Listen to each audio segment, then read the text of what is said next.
Ciao, y'all. Ciao, that's God Bless America. And I declare world peace in Croatian from Rachel over there in Dubrovnik. I saw that. If you saw the news last night, you saw a big roundup there in the New York area, a bunch of supposed alleged crime family members, you know, the Gambinos and the Lucchese's and all those getting Bonanno family, you know, being arrested for allegedly doing this and allegedly doing that. They're all innocent. I'm telling you, they're all innocent. You stick in there, guys. You'll be found not guilty. You'll be back out on the streets. That's what I think. Let's go from Dubrovnik, Croatia to, I have no idea. Who is this caller? Hey, you got lucky and went to that other third world country. Oh, no. I'm surprised the phone service still works out there. From the land where the pavement ends and the dirt begins, there's nothing the Gobi Desert has on Silver Springs, Nevada. Brought to you by Monsanro. Better living through chemistry. It's Aaron. Hey, Aaron, what's up? Hey, before I get to Monsanro and the wheat that is illegally in the production area, I was watching a movie the other night. I picked a series up on Leading Ladies. Elizabeth Taylor. In this movie, she's crying this whole scene. She had just had a baby. She's crying and everything, and her husband comes in. Honey, what's wrong? What's wrong? What's the matter? What's the matter? You should be all happy. I'm never going to be a size 10 again. And the first thing that went through my mind is what Rachel just got through saying. You know what? She'd be called fat today. Yeah. And to me, that is the most disgusting thing in the world. I'm sorry, those women were not fat. They were healthy. Oh, they were healthy. They were. Please keep that in mind. They were not healthy. You know? They were beautiful. Well, yeah, but Marilyn, they were healthy. They weren't this stick figure that whatever Twiggy made popular. I don't get that part. No, I don't. They weren't anorexic looking at all. No, but Marilyn Monroe, arguably, in my mind, may have been the most beautiful woman ever. I'm telling you. You know what? I had a series of photographs of her before, when she was still back in Nebraska. And when we liquidated some stuff, I ended up getting like about $600 for this picture years ago. It was a series of 4 photographs before she had the makeover and all that kind of stuff. She was just drop dead gorgeous. I mean, she would stop a combine out in the field. That's how good looking she was. Just beautiful. I mean, there was, like you said, Dennis, there's no other way to describe her. She was just gorgeous, and I mean, everything about her just very simple, very plain. She didn't need makeup. She had no makeup on. That's what made this photograph. No makeup, and I mean, it was phenomenal. It really was. She was, and pretty talented too. She had that little smoky voice thing going on. Oh, the smoky voice, the little grin, the smirk. I mean, when she'd come out of the water, and you'd look at her and you'd go, man, look how pretty that girl is. And then she'd get up out of the water, and you go, holy cow, look at that. Yeah.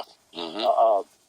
Hey, I don't know if anybody's been following this or not, but this past week, after our president lied to us, of course, and backstabbed everybody in America by signing that S-764 into law, guess what they found in Washington?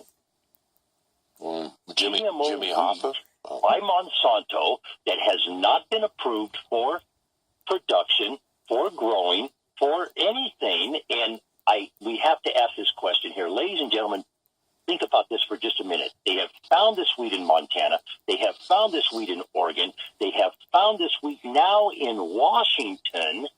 It has not been approved for anything but research in a laboratory with people wearing hazmat suits. Please explain to me, somebody please tell me how it got out of the laboratory and into a farmer's field in 3 different states.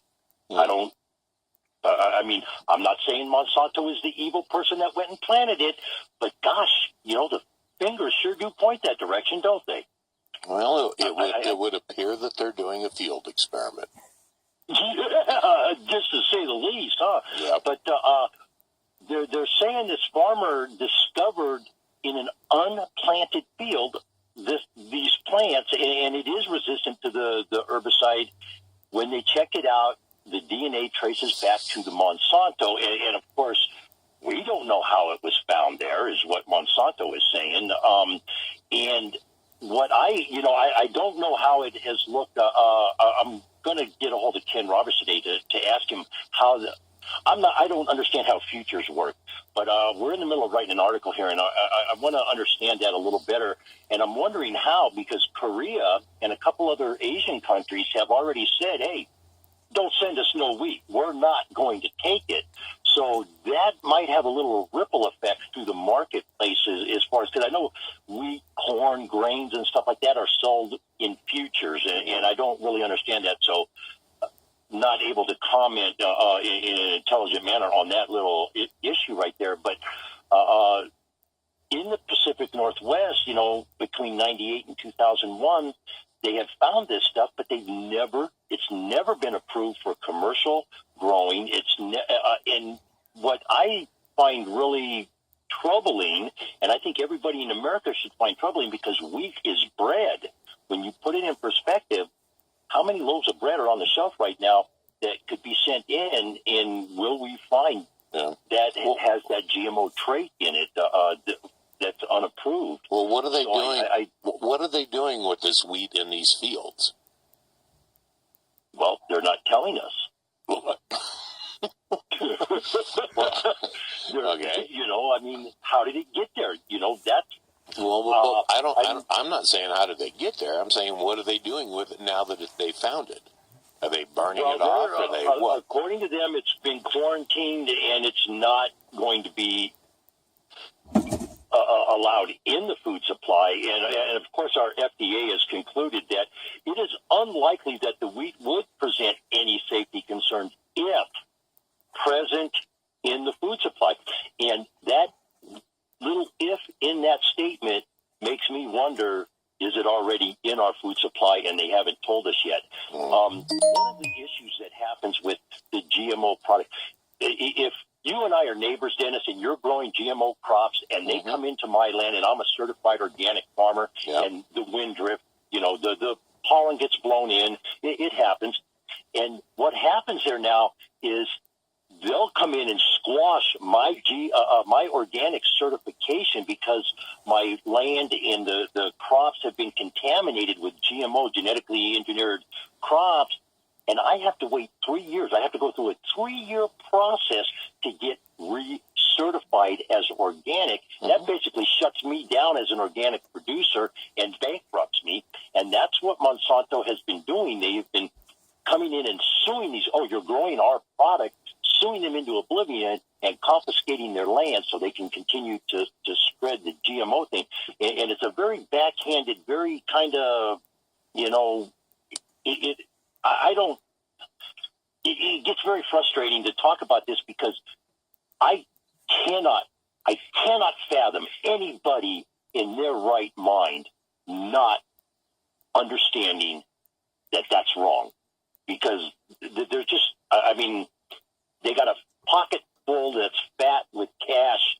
They know it's wrong. It's just that simple. You don't give somebody $5,000 and then that same individual turns around and writes a bill for that favors that company. That is just wrong. And I don't know, man.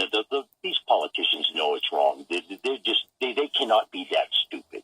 I mean, maybe they can. I don't know, but I just don't see that. No. Well, if it were heinous enough, I think they may do something about it. I just don't know.